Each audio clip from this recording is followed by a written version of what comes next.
بسم اللہ الرحمن الرحیم۔ السلام علیکم، کیسے ہیں آپ لوگ؟ آئی ہوپ کہ آپ سب لوگ خیریت سے ہوں گے۔ ویڈیو کو اینڈ تک ضرور دیکھیے گا۔ جن لوگوں نے میرے چینل کو سبسکرائب کیا ہے میں ان کا دل سے بہت زیادہ شکر گزار ہوں کہ آپ لوگوں نے میرے چینل کو سبسکرائب کیا ہے، میری ویڈیو کو لائک کیا۔ ویڈیو سٹارٹ کرتے ہیں۔ نبی اکرم صلی اللہ علیہ وسلم نے دھوپ اور سائے کے درمیان بیٹھنے کو منع فرمایا ہے، یعنی اس طرح بیٹھنا کہ بدن کا ایک حصہ دھوپ میں ہو اور ایک حصہ سائے میں ہو، یہ بیماری پیدا کرتا ہے۔ کوے کا جھوٹا پانی پینے سے زبان کو چپ لگ جاتی ہے۔ اگر زیادہ بولنے والے شخص کو کوے کا جھوٹا پانی پلا دیا جائے تو وہ یہ ہے کہ چپ ہو جائے گا۔ کالا نمک چاٹ لو، 70 سال تک گلا بیٹھے گا نہیں۔ اگر پیشاب میں جلن ہو، دودھ میں پانی اور نمک ملا کر پی لو۔ چنبیلی کے پھول کا چھلا بنا کر دائیں ہاتھ کی چھوٹی انگلی میں پہنا کرو، بہت جلد دولت مند ہو جاؤ گے۔ کنگھی پر لیمو کا رس لگا کر کنگھی کرنے سے بال چمکدار ہو جاتے ہیں۔ جیسے جب ہم لوگ کنگھی کرتے ہیں نا تو اس پہ جیسے لیمو کا رس نکال کر اور پھر اس کے اندر ڈپ کر لینا کنگھی کو، پھر اس طرح اس کے جو دانے ہیں اس میں کنگھی کے تو اس میں جیسے لگ جائے گا نا لیمن اور اس کا رس جو ہے، اور اس کو اس طرح بالوں کا اگر ہم بال بنائیں گے تو پھر وہ جو لیمو ہوگا وہ ہمارے بالوں میں لگ جائے گا، جس سے وہ چمکدار ہو جاتے ہیں بال۔ لیمو کے پھولوں کی خوشبو سونگھنے سے بال جلدی سفید نہیں ہوتے۔ جو آدمی روزانہ 3 گھونٹ گرم پانی پیے 70 سال تک 4 چیزیں سے قریب نہیں آ سکیں گی: بڑھاپا، بیماری، بدعقلی، گنج پن۔ دودھ سے بھرا گلاس گر جائے تو دولت آتی ہے۔ انڈا اور کیلا ایک ساتھ کھانے سے موت بھی واقع ہو سکتی ہے۔ پلاسٹک کے برتنوں سے ہلدی کے داغ ختم کرنے کے لیے برتنوں کو بیسن سے مل کر دھوئیں، داغ فوراً ختم ہو جائیں گے۔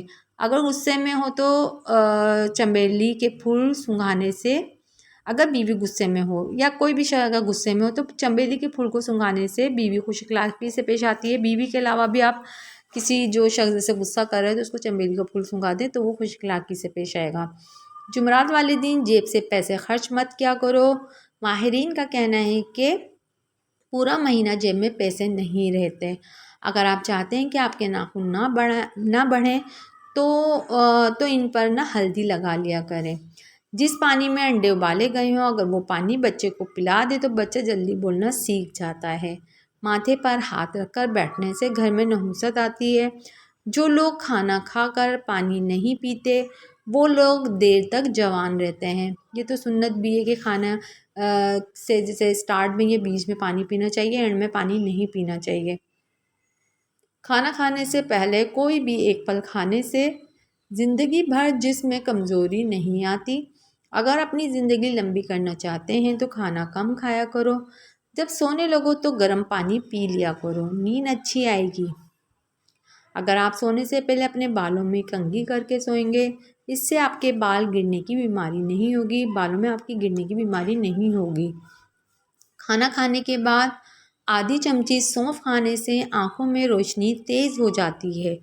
گڑ کا شربت پینے سے کبھی موٹاپا نہیں آئے گا۔ تھوڑا سا کافور سرسوں کے تیل میں ملا کر بالوں میں لگائیں، جوئیں اور لیکھوں کا ہمیشہ کے لیے خاتمہ ہو جائے گا۔ نماز پڑھنے کے بعد دونوں ہاتھوں کو چہرے پر پھیر لیا کرو، اس سے چہرے پر نور پیدا ہوتا ہے۔ میوہ، بادام، پستے زیادہ دن تک رکھنا ہو تو اس کے ساتھ میں 2-3 لونگ بھی رکھ کر اچھی طرح بند کر کے فریز کر دیں۔ میوہ بالکل تازہ رہے گی۔ میوہ کے اندر چاہے بادام ہو، پستے ہوں یا پوری جیسے مکس میوہ ہو تو وہ جیسے بالکل تازہ بھی رہے گی اور کیڑا بھی نہیں لگے گا۔ کپڑے پر اگر چائے کے داغ لگ جائیں تو کپڑے پر گلیسرین لگائیں، تھوڑی دیر بعد گرم پانی سے دھو لیں، داغ صاف ہو جائے گا۔ ویڈیو اچھی لگی تو اسے لائک کیجیے گا، چینل کو سبسکرائب کیجیے گا۔ ملتے ہیں نیکسٹ ویڈیو میں، دعا میں یاد رکھیے گا۔ اللہ حافظ۔